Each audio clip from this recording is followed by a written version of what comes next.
So as we get started, I do want to recognize that educators more than ever are thinking through some really fundamental questions for their students related to things such as food security and emotional well-being. And our panels may speak more to these issues, and just want to recognize the importance of them, even as I start off this conversation focusing specifically on questions around instruction.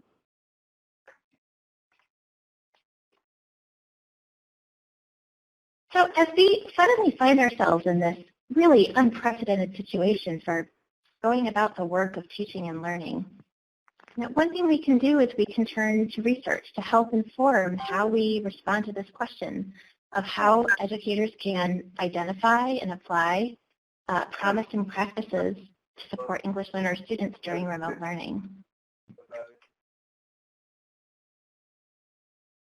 Now, research has identified promising practices to support English learner students. However, we really don't have as much research to inform how we can apply those practices in this current context. So what I'm going to do is I'm going to walk through what are some of these research-backed practices for supporting English learner students, and just start the conversation on thinking about how this can work in remote learning. And so to do this, I'm going to draw on a report that came from the National Academies of Sciences, Engineering, and Medicine on educational success for English learner students. This is a free, publicly available report with lots of information.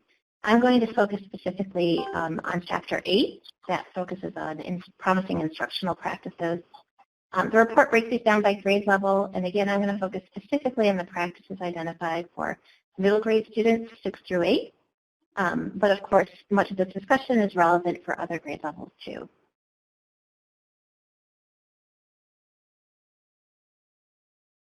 So the first promising practice that's identified in this report is, of course, providing access to grade level core course content.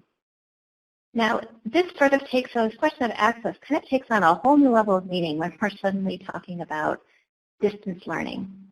And one of these really sort of fundamental questions that comes up is really what kind of access do families have to the internet, and do students have devices that they can use at home?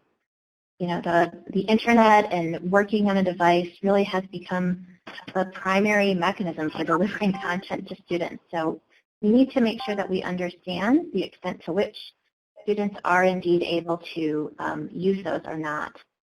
And certainly there are districts that we know of who are addressing this in different ways. For example, providing packets with lessons and assignments that maybe families are able to pick up at assigned times.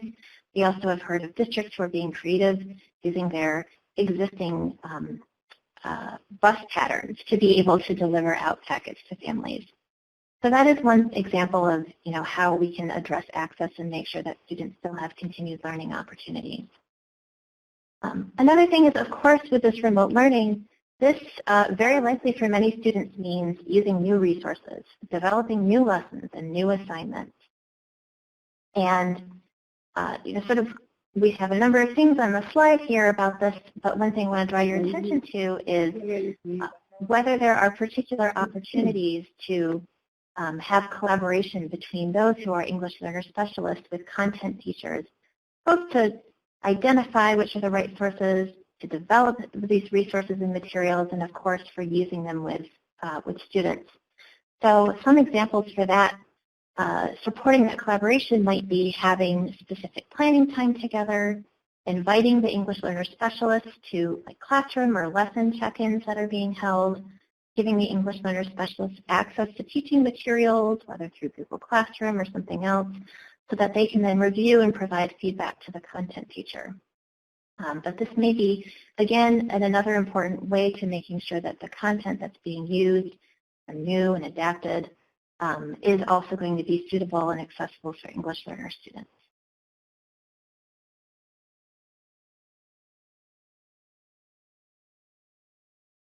So the second promising practice that is identified in the report is about supporting comprehension and writing related to core content.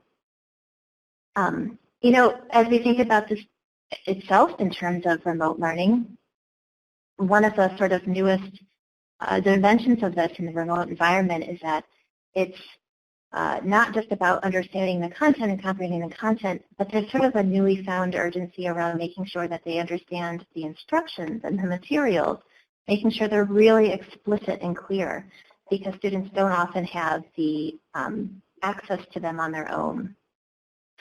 So one thing that can be useful for this, if you look at the second bullet, is about developing ongoing opportunities to assess student understanding. This might be finding ways to poll students during live instruction through a shared message board.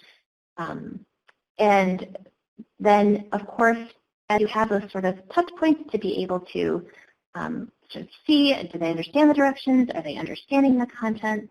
Responding with targeted supports where students seem to be struggling with the content or with the language.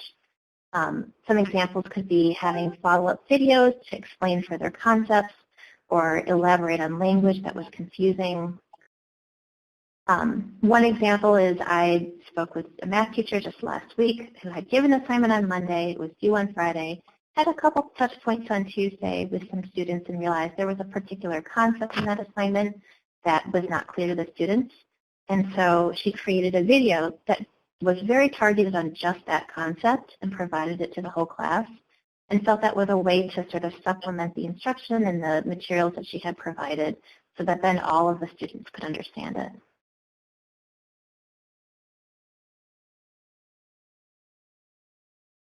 So a third promising practice that's identified in this report is capitalizing on students' home language, knowledge, and cultural assets.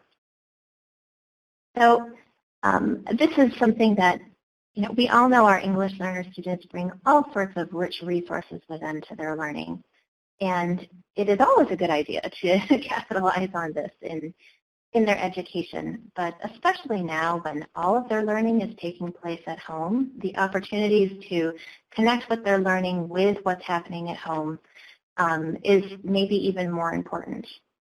This might also sort of raise the need to find creative ways to communicate with parents, understand their home culture, the student needs, help the parents themselves build their skills and abilities to be able to support student learning at home. And just even thinking about ways that we can create opportunities that explicitly encourage students to work with their parents, other family members, so that it can all be, they can have familiarity and it can be drawing on their family experiences and they're working together. So for example, developing projects that have flexible choices for students and families so that it can be allowing them opportunity to express their home cultures, build on their strengths, and also still allowing them to be engaged and interested in building their content and language skills.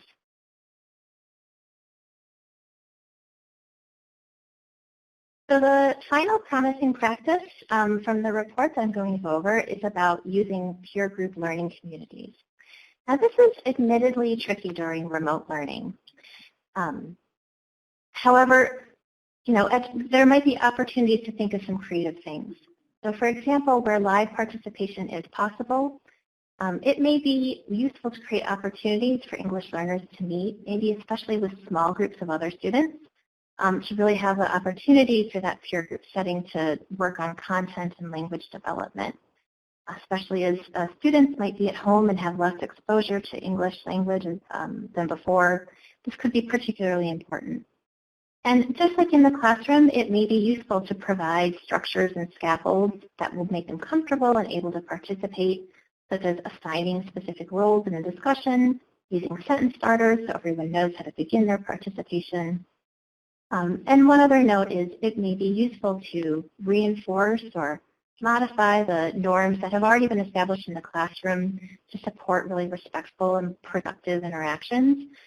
Just to remind them, because it can feel quite different in this new setting, whether it's live or whether it's asynchronous, just sort of continuing those norms so that they're good peer collaborations.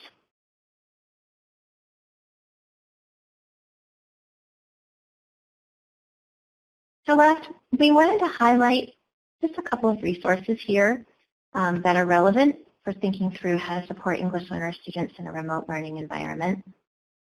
These will all be available in the slides that everyone will be able to access after the webinar. In addition, Caitlin is putting into the chat pod right now direct links to these resources.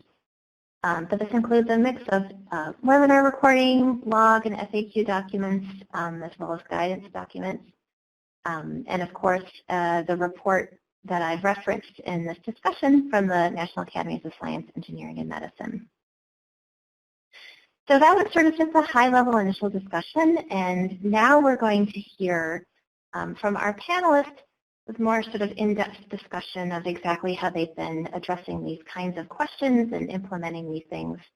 So I'll turn to my colleague, Brenda Ariano, to lead this discussion.